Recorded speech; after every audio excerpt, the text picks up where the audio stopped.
Hello, Gobi Society. Okay, welcome everybody. I'm always early, so I'm going to give everyone a chance just to come on and to welcome everybody to tonight's live. Hello, everybody. So many of you gave me your questions and your comments and a lot of very sad emojis that I could tell you. So tonight, I had been planning on talking about something very different. I had been planning on talking about continuing with our anxiety talk and discussing body image and those things that bring anxiety to our teenagers and all children, on how they look and how we tie in how we look to how we feel. But in light of what happened in Meron, and in light of all of the questions and the comments that I've been receiving from parents, I think that tonight I'm going to pivot and I'm going to be discussing something very different.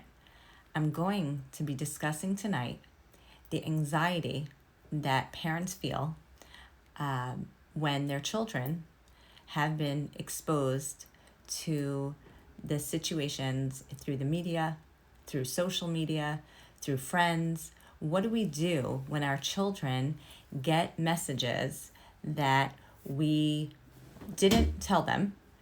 They're exposed and they are listening to people, not ourselves, talk about situations, some of which are really, really heart-wrenching and terrifying and very, very much emotionally charged.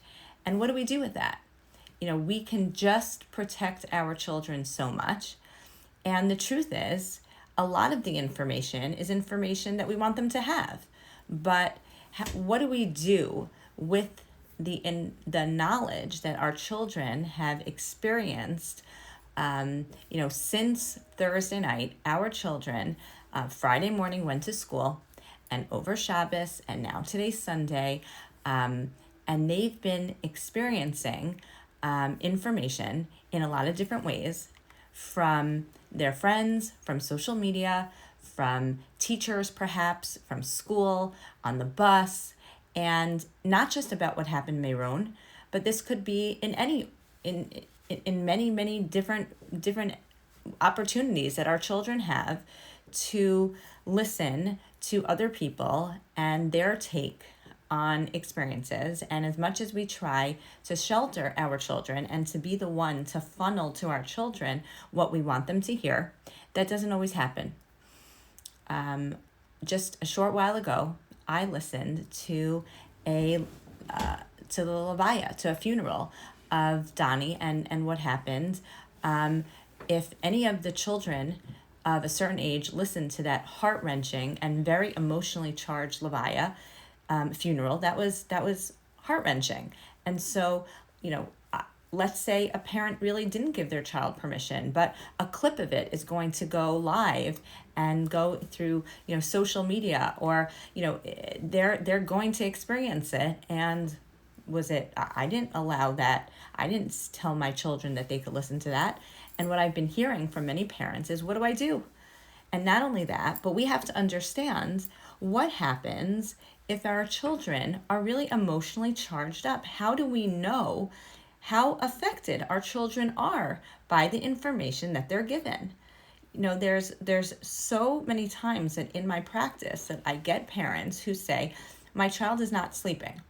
And I think they watched something that I wasn't sure that they were going to, they weren't going to. Now they have these ideas in their head, and I don't know what to do about that. First of all, I don't know if that's really the cause, but they're staying up all night. So there are so many times where as parents, we can control what our children experience, and then a lot of things are out of our control. And what do we do about them? So that's really the topic of tonight. And in order to address that topic, I I think that I'm going to first appreciate that this is something that's very hard for parents. One of the ways that many parents like to or wish that they could do is we wish we could bubble wrap our children. We wish that we could protect them from all bad feelings and hard feelings. And so this way, everything will be okay with them. And the truth is, we can't. We can't bubble wrap our kids. And I don't really believe that that is the right way. I see everyone's good. Come on in. I think that in general, to say that our children should be bubble wrapped doesn't afford them one of the most important opportunities that we could give them. And that is to empower them to be able to handle what comes what may. And tonight is really going to be about not helping to bubble wrap our children but rather to allow them to go through the bumps of life, but in a way that empowers them and in a way that we can feel comfortable that they have what it takes to be able to go through life's bumps.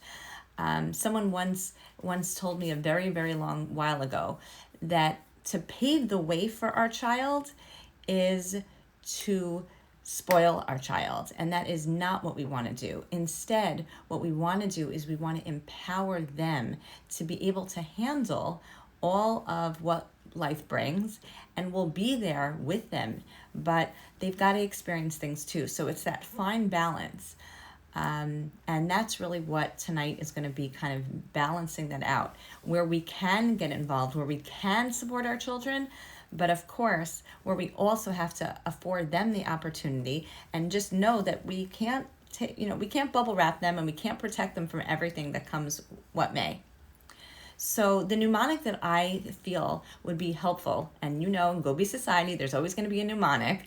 The mnemonic that I feel that would be helpful to really flesh this out is called I am hope.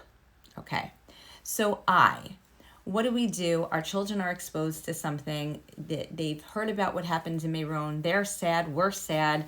We can't process it ourselves. They can't, and we don't know how to help them. So the first is the I. The I really is we have to focus on ourselves first.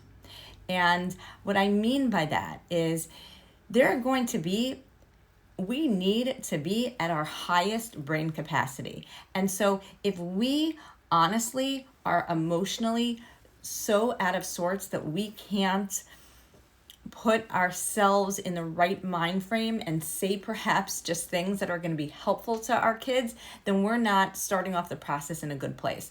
So what we need to be able to do is we need to be able to get our own emotional support and make just sense to ourselves, just be a little bit more at peace with what's going on. And until we do that, we really can't be helpful to our children. So if it means eating well, sleeping well, getting a good night rest, just keeping with a routine that could be helpful, talking to a friend, talking it over, being able to just process it a little bit, understanding, doing what we're going to be asking our kids to do, being proactive, talking to other people about it, listening, perhaps getting some professional advice. A lot of parents called me. I had to field calls on Friday, on Saturday night, on already today.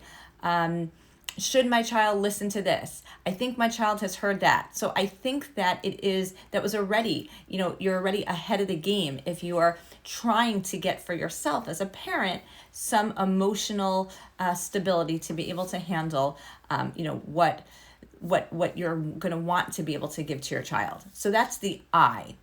Okay, the A. The A is age.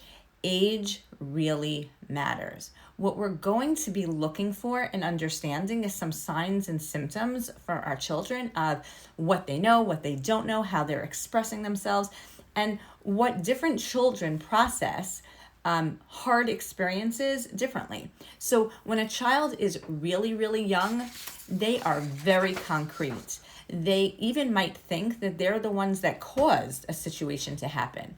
And what children really young are afraid of are being abandoned. They're afraid of a safe. They just want to feel safe.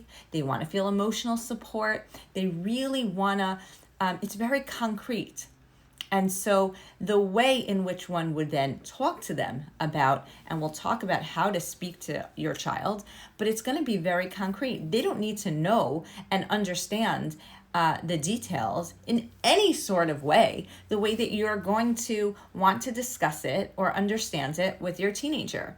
However, they are, if they've heard something or seen something, and I'm talking about children that are like, under the age of 5 even, but stranger things have happened. Believe me, I already had fielded calls about from parents who said that their children heard about it and they were talking. Now, they didn't have their phones, because if a child has children don't generally have phones under the age of 5, but they heard about it, they spoke about it, they understood, mommy's very upset, someone was crying, what's going on?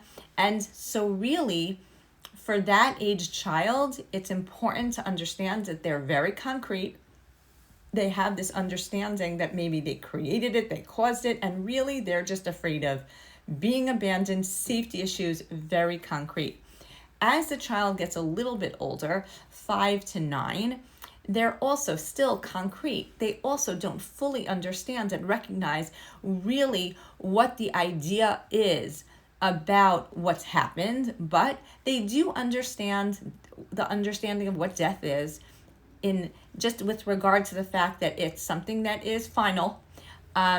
They are very curious. They might have more questions. They might, they have this idea of, that's the age where you might get like, are there the boogeyman under the bed or ghosts in the closet? And so that whole concept of, again, they're not really fully able to process details, but they are definitely going to worry about themselves, their own safety, and when they hear something that's hard or when they experience something that's hard. And this is the age from 5 to 9 that kids are going to be able to see something, media-wise or social media-wise. In today's day and age, things are happening younger and younger. And so we do have to consider. And I already fielded calls that people were having experiences on the bus, where people were talking about it. And so, that is definitely an age where things are starting to percolate and kids have a lot of questions. And because they have a lot of questions, they're going to be more curious and ask a lot of questions. That's really the age of asking. As we get a little bit older, 10 to 12, now the idea of blaming themselves kind of goes away. But kids that age have mature thoughts, and they for sure have exposure and social media and media opportunities, and people are talking about it a lot more. And so, they're definitely going to be experiencing what happened. Definitely. I had a couple of people mention to me that they had relatives or they had somebody who was living in New Jersey who passed along information. Now, children were talking about the poor boy that whose levaya was today, and it was so many stories and experiences that they were talking about. And this is really the age where they got into the details and they were talking about how people were reacting, and the fears, the sleeplessness and difficulty really processing it fully, but being exposed to a lot more of the details of what had happened. And then finally, as you get older, to the teenagers. So teenagers are definitely talking about all the different the nuances and the details, and many of whom had personal experiences with some of the people, unfortunately, that were in Israel at the time. And just the idea of hearing so many of the itty bitty details, and certainly watching it on social media was important. But then there's also the point of, and this is something that we're going to talk about, which is teenagers generally, how they experience the world is a lot of validation with their friends. And so us as parents, we have even less of an opportunity to connect and be able to hold in and hone in on what our teenager is experiencing, because they don't let us in, and they get a lot more of their information from their friends and from from the teenage population. And so again, we're at a disadvantage if we want to be bubble wrapping our teenager, because we don't even know, what so many other sources of information that he or she has, when with any of these kind of things. So I think that it's really important. That's really, that is the difference, and why age really matters, because the processing of the information and ultimately how we speak to them really makes a difference. Okay, so that's really in terms of age, in terms of the processing, how that works. But now I want to understand, that's age. What about the M? The M is, we need to map out, we need to understand whether or not our children have been negatively impacted by whatever they hear. To some children, some children didn't actually hear it, but some children did. And what are some of the telltale signs that we can kind of hold on to and say, oh wait, I think my child is having an emotional experience to this. I think my child heard more, or I really do need to process this because they're showing some symptoms. So children show symptoms. The M is, they're going to map it out. They're mapping it out for us. We just need to be able to know what those symptoms are. So let's go through some of the more prevalent symptoms. So the first is physical symptoms. Children could have stomach aches, or they could have headaches. The younger the child, the more it's just a stomach ache, and it's kind of like an obvious thing. As children get older, they show different types of symptoms, and really it's about stomach, throat, joints, head, all of a sudden complaining about their physical being. Behavioral changes, right? Unusual hyperactivity, dropping in school grades if they're of a school age, not wanting to go to school at all, not sleep, excessive crying, withdrawal, being more clingy, especially younger children, losing their interest in things that they liked before, just really not getting as much enjoyment, being very sullen, very morose. Then there's also what they're talking about. Some kids will start to talk about like really scary ideas, and just and having scary feelings, and not typically. Then there's also fighting with you, just fighting with adults, just with their friends, with siblings, just seemingly just having a lot of fighting going on. And then regression, especially young children. I think one of the telltale signs I find is really if a child was able to not to wet the bed at night, and to really be able to hold on to their bladder. So usually it's a bladder problem, something that all of a sudden now they're wetting the bed, and they're definitely regressing in terms of wanting to suck their thumb again. Older children who are able to sleep by themselves all this while now all of a sudden don't want to sleep by themselves, and things that had really been kicked, like they were able to do them and they were able to get through them, are no longer able to do that. And I think that I have fielded a lot of calls about sleep issues. I think that is in my mind, that's been a big one over the last 2 nights. Difficulty falling asleep, difficulty staying sleeping, needing parents, having bad dreams, expressing having nightmares. I think that the sleep issues is really a big one. The next is just acting out, just not listening, being provocative, being very angry, and not having a real fundamentally sound reason why. All of this is kind of like, because it seems as though it's not triggered by something, or they're so much more easily triggered than they were before. And then overreaction to like small stressors that it just doesn't seem like that they don't generally get so upset about it, just really being moody and in a bad mood. And then expressing just being powerless or helpless. I can't do it. This is not good. I'll never be able to do it. Again, atypically, not something that that necessarily they felt from before. And I think that is, those are the general parameters. And, again, if you're concerned and it doesn't go away, then that's something definitely to, ask somebody about and just inquire. Because generally speaking, these things come on kind of pretty suddenly. And we want we want the child to be able to process it through. And, children don't have a billboard of, hi, I've just gone through something that's really emotionally trying. Usually, or in many cases, they act it out. And these would be some good telltale signs for you to kind of look at. Okay, so that's the I and that's the AM. So now comes hope.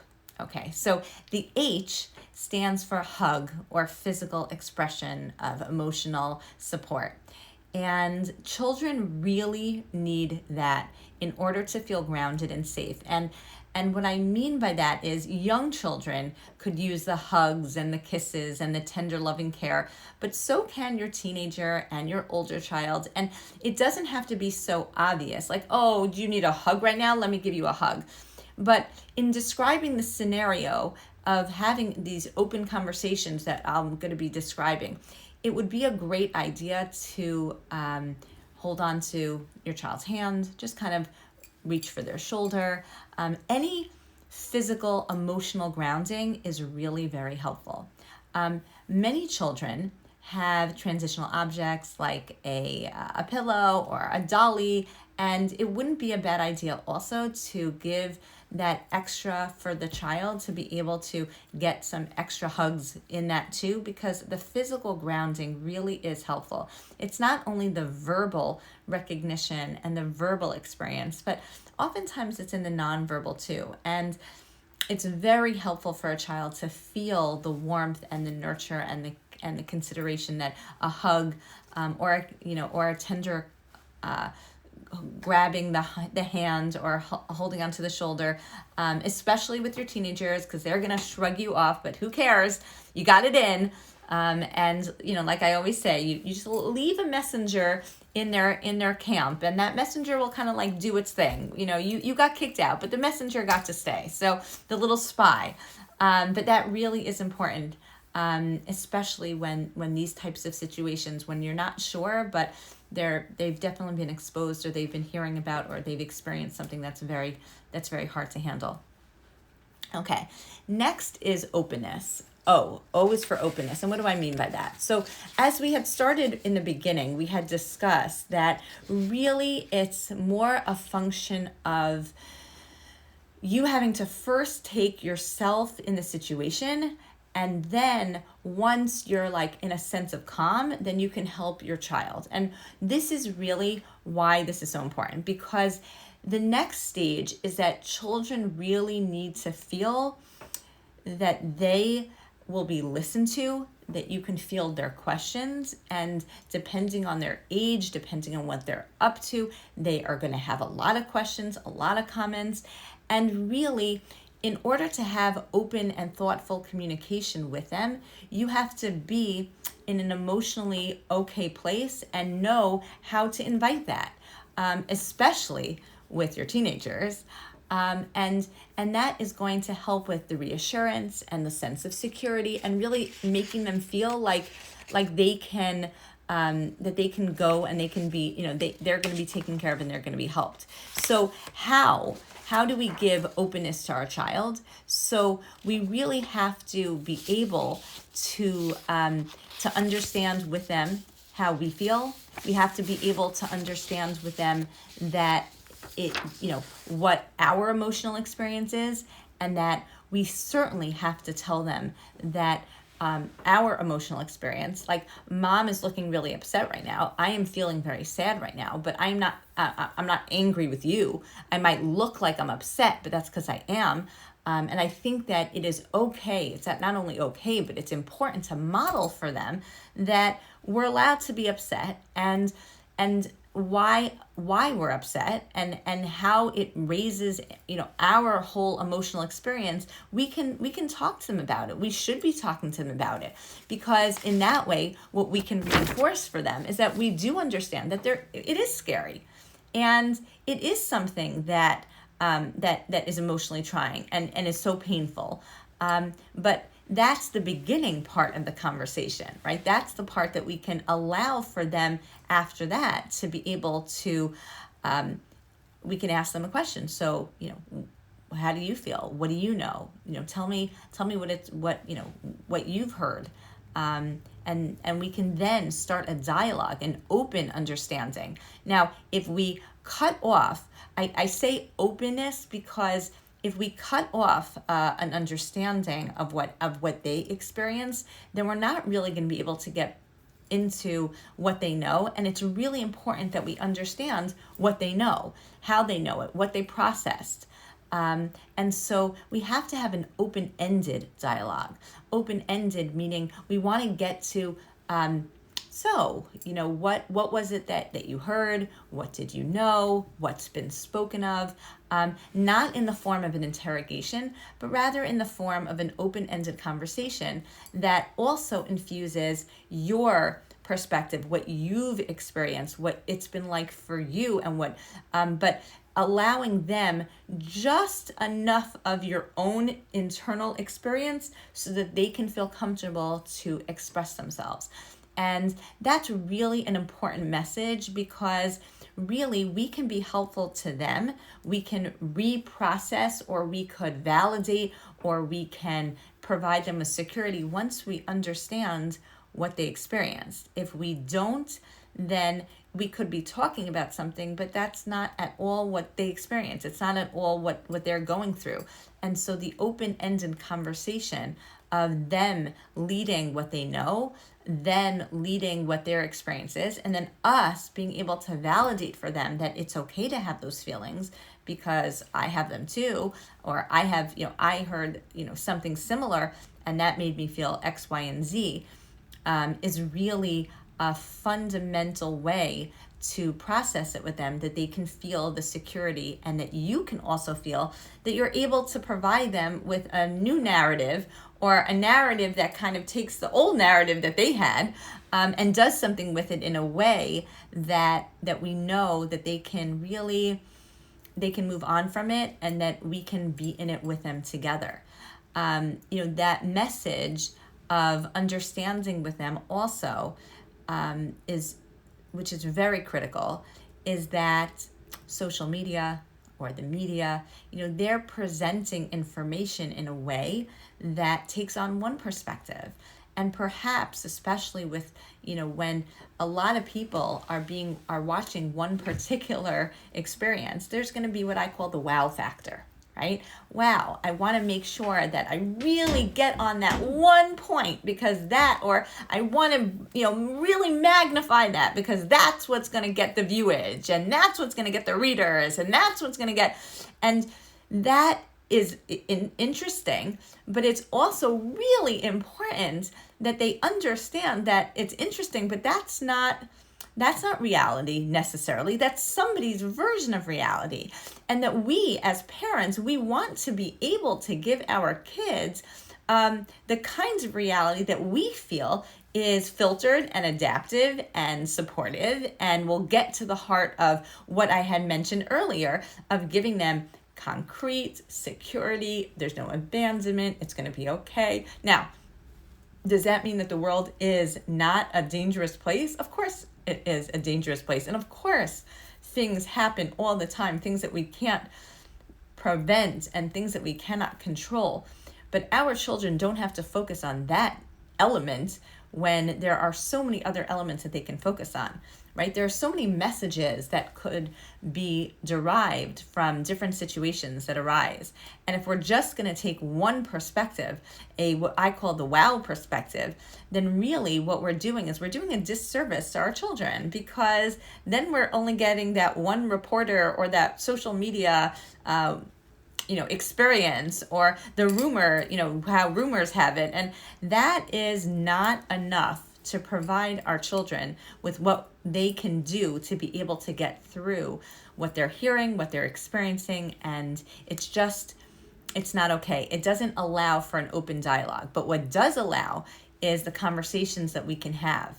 Now, some people, have a difficult time being able to discuss things with children because children either don't want to, I'm describing, okay, so, having this nice opportunity to have a discussion. And I think that is really sometimes the key. Sometimes the key is, when you decide to have the conversation, under what circumstances. I had recommended a bunch of people today kind of take their child to Dunkin' Donuts and to, just kind of sit over coffee or go. It was a beautiful day, go for a walk. Sometimes parents find that their kids can do best when they're in the car, because when you're in the car, there is nothing else to do. I guess, there's plenty,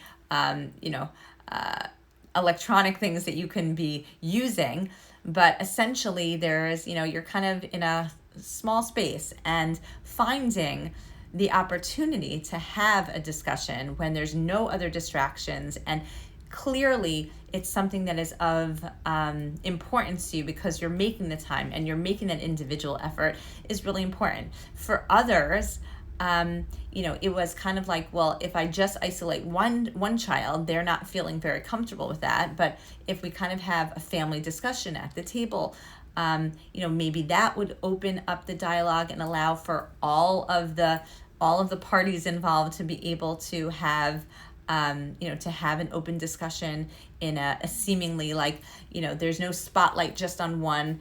And it allows for some of the tension to kind of resolve a little bit. There were some parents that over the weekend, when their teenagers were kind of all around each other, friends were with each other, and it happened to have come up in conversation. So, I kind of had suggested to the parents that if that was the opportunity to kind of nudge yourself in there just for a little, just listen, listen by the door, ask them if they want anything to eat, and then just kind of, maybe drop your 2 cents and just, either that or just listen so that you can kind of get a sense of what the kids are actually talking about, what they're thinking about. And I think that allows for, again, if it's the right opportunity, if you're showing that you are committed to having the discussion, so you're off your phone and there's no other distractions and you're making it a priority, then that also goes a long way in suggesting to the kids, to your teenagers, that this is something that's really important. Bedtime is not the time for young children to be discussing anything that is scary or fearful. That's the time to, what I call, change the channel and discuss something else. A long time before bedtime, totally fine. Even in the morning, great. I think those are all really healthy times. But if a child is having a very difficult time falling asleep because they're afraid, then really suggesting that, talking about it and rehashing it or bringing it up for the first time is not a good idea. And I understand that there are many parents who they're not afforded so much opportunity to have, downtime with their children because they work and then they come home and the child is just, about to go to sleep. So we have to think about that. And that is kind of, we can process and think about and try to problem solve when better to discuss it. But I do not suggest that right before bed is that right time. So really that's O. Then there's the P. P is proactivity. So what does being proactive really mean? So I know for myself, I am involved in an initiative called Bo'i Challah, where women in the community come together. They give extra challah that they bake on a Thursday night or Friday morning, and we package it. And once it gets packaged, it goes to people all over the community, anonymously, 2 challahs to them for to people who have lost members of their family who are in Avelus for the year. And we dedicated on Friday our initiative to helping to support both emotionally and just wanting to be proactive in doing something for the people in Meron. And many people felt and expressed feeling really hopeless and helpless. And so really, although there was no action that could be done here, where I am, and in many people's homes, but being proactive, doing something concretely, both to help and to support and to do something good, is a really antidote to feeling hopeless and helpless. And sometimes, just the excursion of using some energy is very helpful, because again, it's like there's a lot of pent-up energy, and expressing it and allowing it to be expressed in a way that is helpful and adaptive is, feels good on the heart, and it brings back a sense of control and hope. In addition to which, that's being proactive in the form of doing something good to be helpful. Yes, right. Only positive discussions before bed, right? I agree with you, our matchmaker. But yeah, but what can we do proactively just to get the feelings out, I think is also really important. Older children can keep a journal. They can write out how they feel. If they seem seemingly upset and they don't want to talk about it, just kind of getting it out on paper, just getting it out could be really helpful. Oftentimes we have, kind of a running dialogue of, okay, just write out all your what ifs, just get them all out, just get out all those what ifs, and you can either, hand them to me, you can put them in a box, you can, rip them up afterwards, but just getting the what ifs out allows for the feelings of helplessness or just anxiety to really be more manageable. For younger children who don't really feel like, or some, older kids and adults who don't feel like writing, one of the ways that we can help kind of with that feeling in a proactive way would be to allowing them to draw pictures. And many parents who express having a difficult time with their kids being able to fall asleep and feeling very scared about a nightmare or about something of the sort that's just really weighing them down, what I oftentimes suggest is that they draw a picture of whatever it is that they want, whatever it is that they're afraid of. And sometimes kids are afraid to even do this, but if they can, we validate that they're so brave, draw a picture of whatever it is, of whatever they think that they've seen, whatever they think they've experienced, and then you can do one of a few things. Either you can draw a different ending, so you can draw, somebody coming and saving everybody so that nobody gets hurt, or a superhero coming and saving the day, or whatever it is that was happening not actually happening, so nothing crashing in and people being okay and everybody just continuing to dance and to sing, or to, after you draw out the worst of whatever you have, just ripping it up and really not not just saying, this isn't, I don't want to think about this, or, this isn't in my dream anymore, and this is goodbye. You can do that. Or I have this belief, and I think that this is, been scientifically proven, that two feelings, yes, don't worry, all of my lives are saved. Thank you, CTF.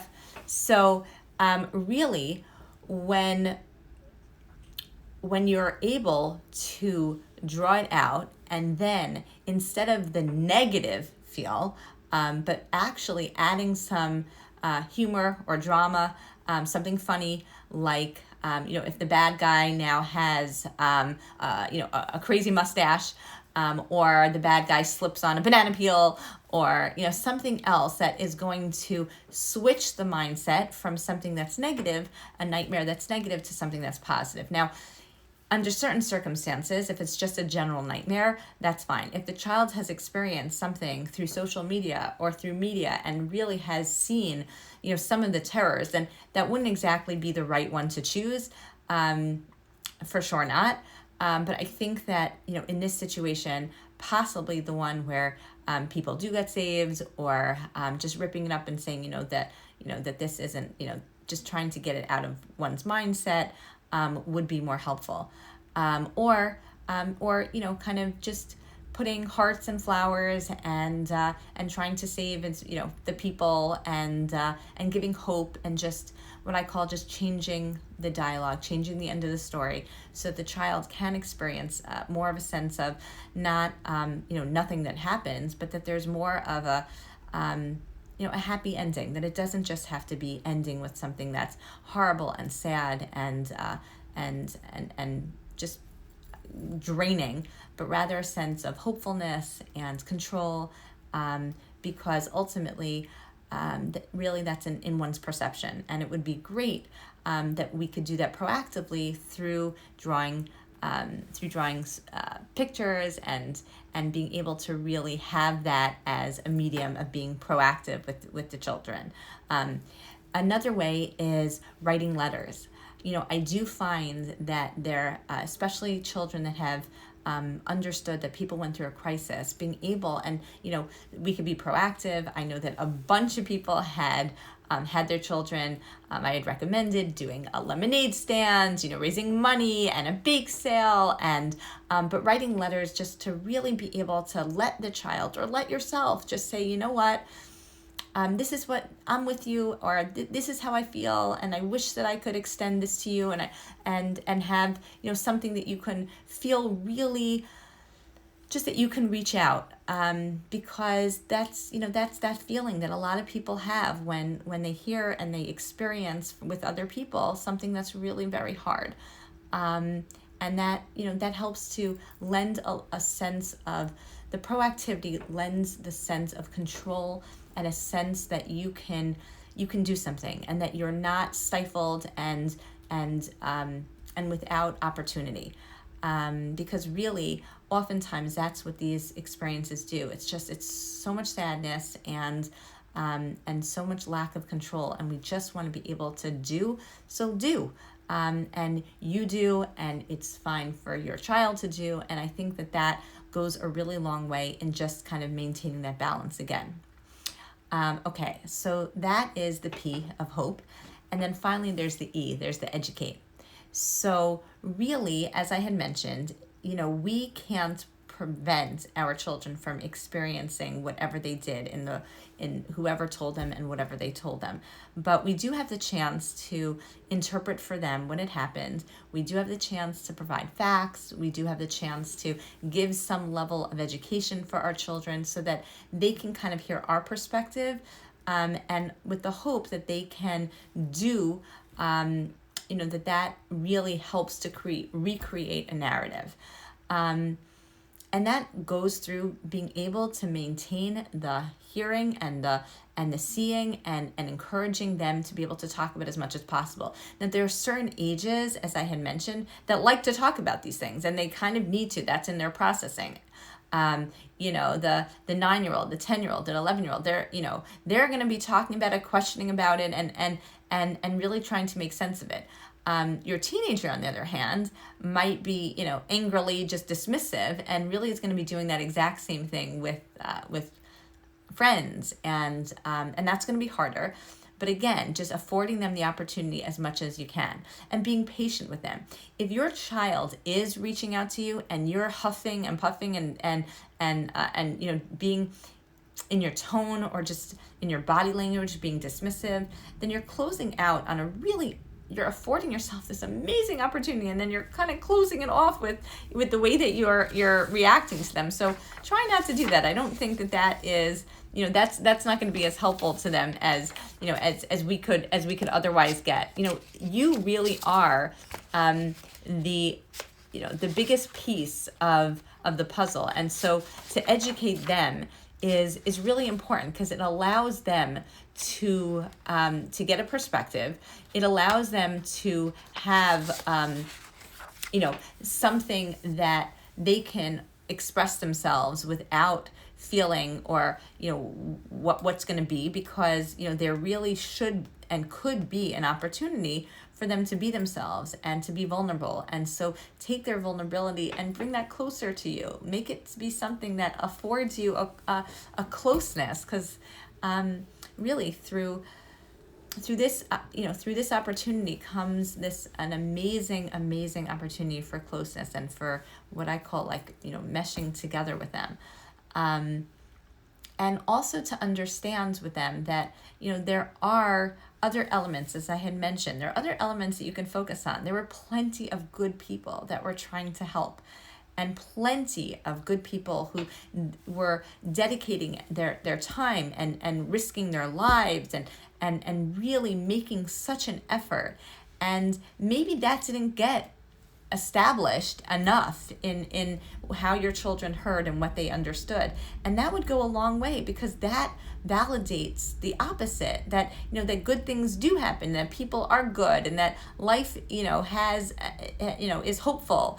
And so it's really important that we allow for that to be, and that's where educating our children comes in, because it's really very important that they hear from us certain messages, talking about the heroes, talking about the good people who helped, explaining that when bad things happen, there are so many people that are there to help.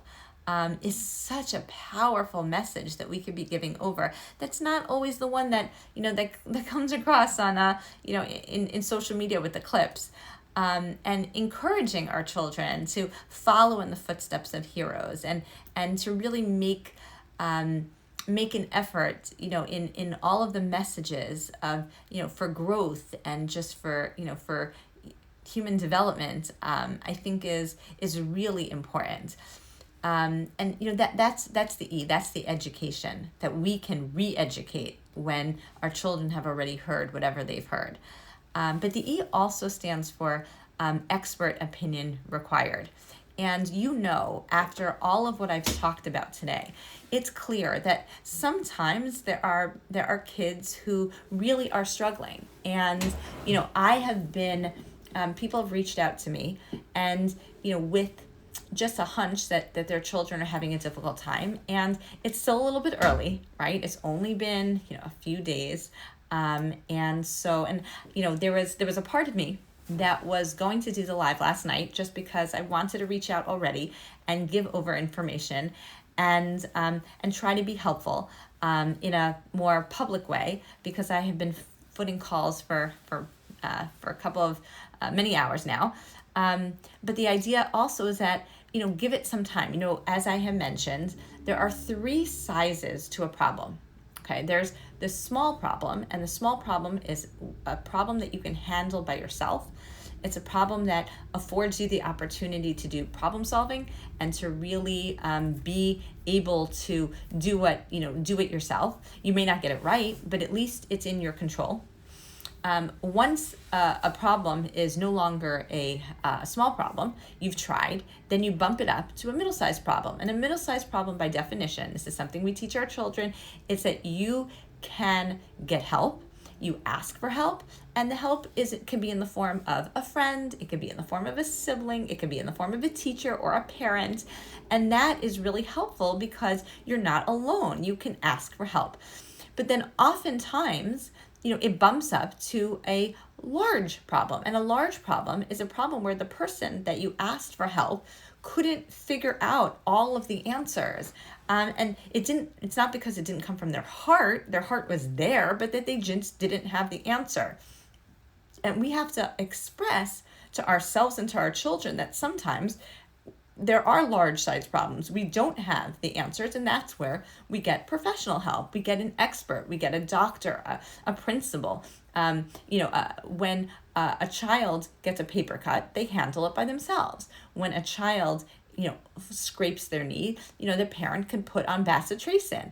And then if the child, God forbid, breaks an arm, as much as the parent would like to be able to handle it, it's doesn't always happen that way, and that they're going to need a sling, and they're going to need, a cast, and that's not something that a child can expect, or a parent should expect from themselves. And so sometimes the E is going to be just educating and having just the continuation of what we had discussed. But other times it's not going to be that way. And that really what it's going to be about is going to be getting professional help. And that could be in the form of, listening to lives. It could be in the form of making an appointment with a professional, speaking to your pediatrician, again, about the signs and the symptoms that now you're very aware of. And it really is important that you take the pressure off of yourself, again, as you are a human being too, and as parents, it's trying. These experiences are so trying, and we're saddened, and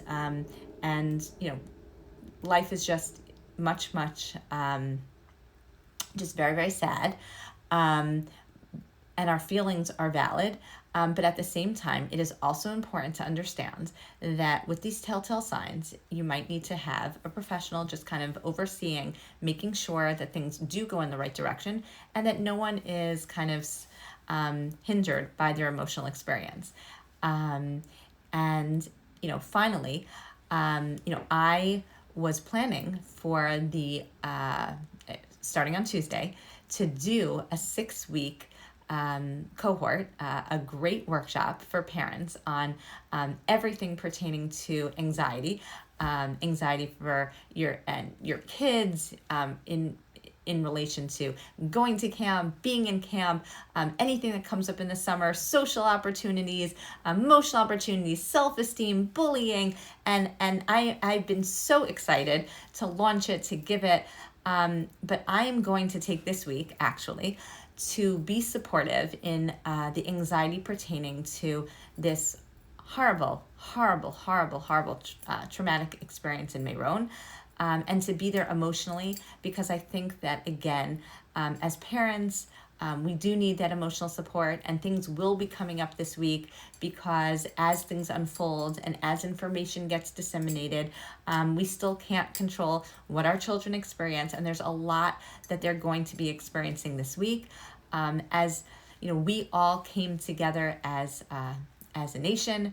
We're all feeling the sorrow and the sadness, and so I am here, and I'm going to be dedicating Go Be Society this week to trying very hard to be there for with all of the additional anxiety and questions and comments, and we will have an amazing cohort, and I hope that you guys will all sign up and join. God willing, we're going to start a week from Tuesday. So in that way, we can heal, we can grow, we can mend together, and then we can hopefully look for resolution and understanding and empowerment in many of the other arenas in our life. I look forward to being able to take that next step and jump with everybody. But this week, let's heal, let's mend, let's process together. Let's try as hard as we can to get through the I am hope. And finally, just one last piece, only because I could talk forever. There is no why in I am hope. And what I mean by that is, the whys are, I can't answer that, and none of us can. That's a religious, philosophical, on many different levels, that question is one that, that people perhaps do think about, but that is in the strategy. I suggest that we move away from the why and into the I am hope. And in that way, we can empower, we can grow with our children, we can try very hard to understand, to correct, change, alter, or at least join them in their narrative of what's happened. And we have the tools and the signs and the symptoms to look out for, to recognize if they're really struggling, if they've moved past it, as we ourselves are trying to get through our emotional experience. So thank you so much for joining. Yes, this is going to be saved, and it will be on Go Be Society.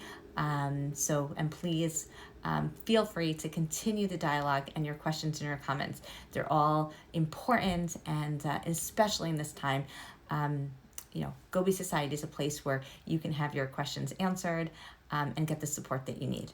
Take care. Bye-bye.